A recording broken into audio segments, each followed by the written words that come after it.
Metal Nation Radio. United we rock. Firstly, if we can just go around, we're here with Dark Shrine. Yep. If you could just say who you are and what you do for the band. I'm CJ, I'm new on vocals. I can hear the harshness in your voice today. Yeah, after the show. I'm Jason, I play guitar. I'm Tyson, I play bass. Mitchell, I play drums. I'm Aaron, I play guitar. Awesome.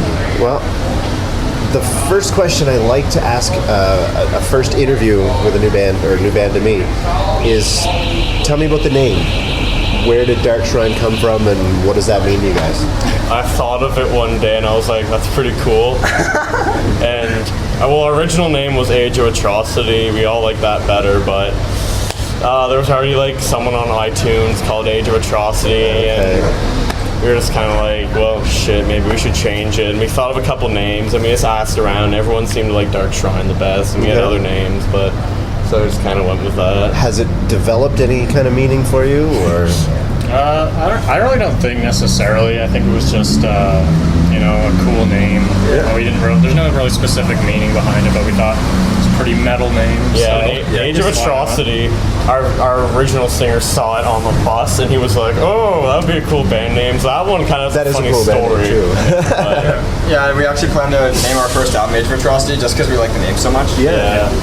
To bring back the name so we don't get rid of it completely. Yeah. So Sweet. Well, it's kind of good to go about that change before you get too entrenched in that name, and then somebody throws a lawsuit at you or whatever, and then it's a good fit for the band. There's a theming part as well. Dark Shrine. You think of that, and then you got a good idea of what we're all about. Yeah. And when we were looking for singers, one guy messaged me and was like, oh yeah, I'm a singer, I do a lot of black metal stuff, and we were like, because a lot of people think Dark Shrine, black metal. I guess it could go there. Yeah, so all these guys aren't looking us up, oh yeah, I can do black metal. So, cool. I can just imagine him sitting at the computer for the first time and listening to us, is like, this is black metal. So give me a little bit of history of the band. I mean, you started with the original name, Age of Atrocity. How long have you been around? Well, we started with me, Mitchell, and Jake, our original vocalist. We started August 2013. Okay. Started writing. Our last song we played, One Way Out, was one of our first songs, and just kind of, and then we got our original bass player, and we played a show at the Pavilion in October. Oh, you're not in that yet. And at our first show. I thought you were talking about him. Yeah. Our original bass player. And we got accepted to play this Battle of the Bands at the Pavilion, and we finished One Way Out the night before, and did all this changing, and that went all right. My amp broke, so that kind of was shitty, but overall, we just kind of started it off in 2013 and just kind of kept going. Had some lineup changes, but and Jason joined really shortly after the first show, and then Tyson joined because Simon just wasn't taking it too serious with us, and then we went a long ways where all of our shows kept getting canceled or moved. We were supposed to play at the Pavilion on December 20th or something. And then it got moved to January, and then it got moved to February, and then another date in February. Then finally, on March 1st, we played it. Wow. That was our first show under the name Dark Shrine with all these two guys. Okay. This past March? No, of 2014. 14, okay, right. And, then played a couple shows in March and April, then... We actually got contacted by Rob Nickerson, who's the bass player for Blackmore, and he wanted to record a demo for us, and we were totally stoked over that, because it's they're one of the more well-known bands around here, and that was really cool for us. So we ended up recording that in July and August of last year, and we released it in September, and it's gotten pretty good reception actually. Definitely. Yeah, it's awesome. And since then we've just been, we've had a couple we had 2 singer changes since then, so our writing has kind of been hindered, but we're pretty close to being done our first album. Okay. But, full length. Yeah. The first one we ended up labeling as an EP. It's 30 minutes, but we call it an EP. Yeah. We're almost done, but just changing singers twice in the past 5 months really just hinders the writing process. You gotta teach the guys the songs, and at this point we're just worried, or we're not worried, but we're just trying to get CJ to learn the songs for the set at this point. Then we can move on to the newer stuff. Yeah. Well, that kind of leads into sort of the next question.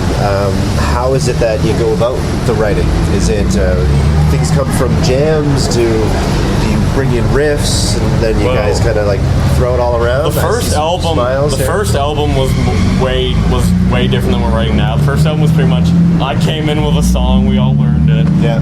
5 of the songs out of the 6 are like that. Then Killed by the Cross we wrote as a group, and the new writing has definitely been more of a group effort. Like, we're starting to just write at practice, maybe bring in a riff or two, but and there's like maybe 3 songs on the new album that were written entirely by one of us, and that's pretty much it. Like, we've definitely dialed back on it being sort of a one person writes everything thing. So a lot of the stuff just comes from like naturally. So I mean, like, sometimes one of us will just play riffs and we'll be like, hey, I like that, or like from jamming. And then we just build. If it goes by the riff or something like that, we just build off the riff and just. Yeah, I remember for a long time, back in like last summer, we were having a lot of trouble writing, and because I would bring in a song and no one would like it, and then we would start a song and then someone would start not to like it, and that's pretty much happened. Jason was just kind of over there in the corner playing a little thing, and we were like, that sounds good, and that just turned into our song Astro Wisteria. Oh, nice. Yeah. That's the first one we did. Okay, sweet. It seems that, when you're kind of starting out, it almost makes it easier if one person can bring in something to work on, and then as you learn each other. I don't know, were you guys friends before you played together? Me and Aaron met I met you first. We were in high school, like just coming into high school, and Aaron was in my English class, and we just ended up talking over time. Yeah, he was already friends with Jake, and they both wanted to start a band. And they found out I was a drummer, and then just kind of took off from there. And it took a while to get started, but original bass player Mitchell's known him for a while, and I knew Jason from a thing around here called Rock Camp, which is just like sponsored by Lon McQuay, just to like get musicians to meet each other. We actually played there this summer, which is pretty awesome for us, because just going back after we started a band, and Tyson found Kijiji. True story. Thank God for Kijiji. Hooked yourself on Kijiji? And I was a fan. You were a fan, okay. And he just like, the day that we, that Zach joined, CJ messaged me and he was like, are you guys still looking for a singer? And I was like, oh, sorry, man. We just kind of got a new singer today. And he's like, oh, shit. And, then Zach wasn't working out, so we just messaged him. And, Awesome. Yep. So how, where have the influences come from? Well, that's a big question. It is. Yeah. It's a huge question. Probably different for everybody, but like we can take turns. I know Lamb of God's definitely a big influence. Like, a lot of people say that we sound like Lamb of God with like clean vocals, but I guess for me it's just like Lamb of God, Rammstein.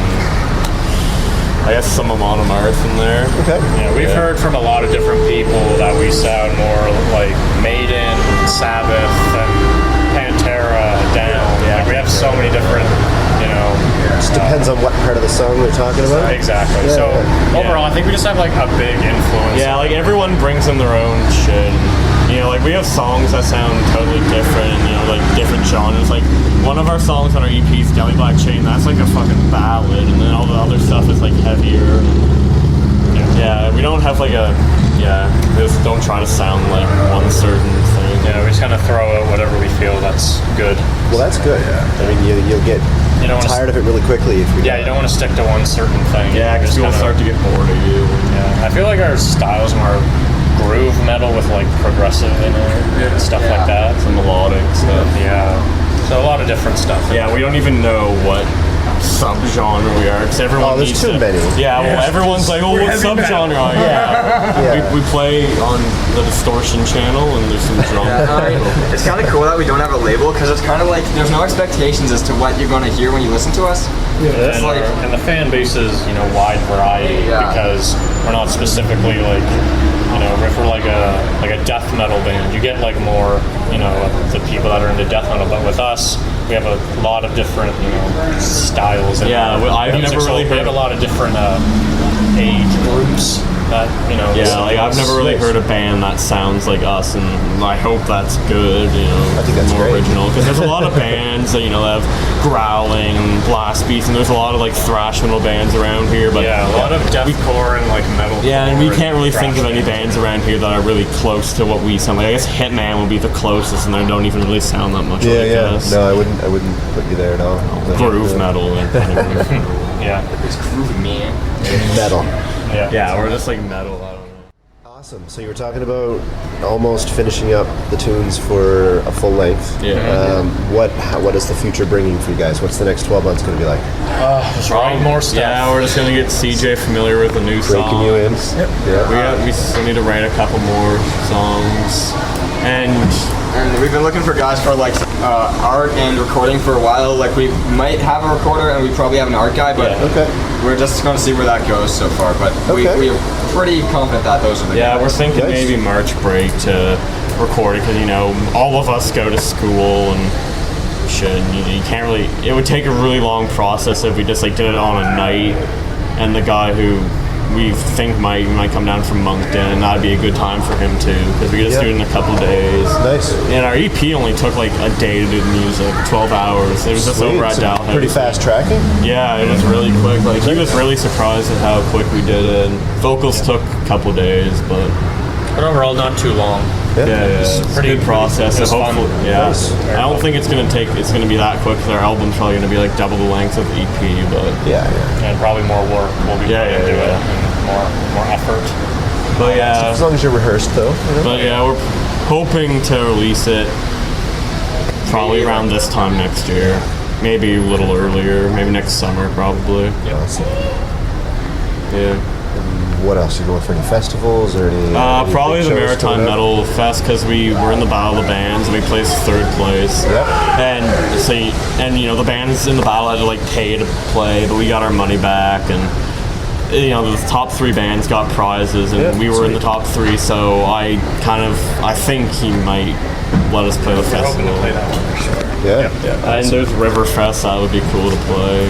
Just trying to play around as much as we can. And we want to go out to like Quebec and Toronto. It's just in Ontario. It's just kind of hard, us 4 all being underage, and we almost couldn't play the show at Oasis. Yeah, I was wondering about that because, obviously you do seem young. So when you said you're still in school, this is high school? Oh yeah. He's in grade 11. Okay. We're in grade 12, and he's in college, Yeah. University. I'm 21, going on 22. Okay. So I'm overage. But yeah, when we went in, it was a little bit of an issue. It was a paperwork problem, but it won't be a problem for the next time. We learned what we needed to do. Okay. Yeah, Good. learned by trial and error. Glad you're actually able to do that. Oh yeah, we were kind of like, because none of us live like Mitchell lives in Beaverbank, which is like a 50-minute drive. I live like 45 minutes away, and CJ lives like I live a block that way. Yeah, it's just kind of like a big drive for us to come all this way and be like, yeah, you can't play. Like that would have sucked. Oh yeah, man, absolutely. Well, awesome. That's about it for me, fellas. Before we go, tell my listeners how they can follow Dark Shrine and how they can keep up with you guys. Facebook. Facebook's our main thing. Our We post Bandcamp everything. is linked in like our website part of that. Darkshrine.bandcamp.com. Just Awesome. message any of us on Facebook if you're interested in getting us for a show or the band page. Okay. Yep, anything like that. We have some full-length shows on YouTube. So, I got a couple shows on YouTube. Yep. None with our new singer CJ, but our old stuff. Just to get like a listen and to see what we're kind of about. Yeah. So, We also have an Instagram that's not very active, but we hope to make that more active in the future. So yeah. it's a good place. Yeah.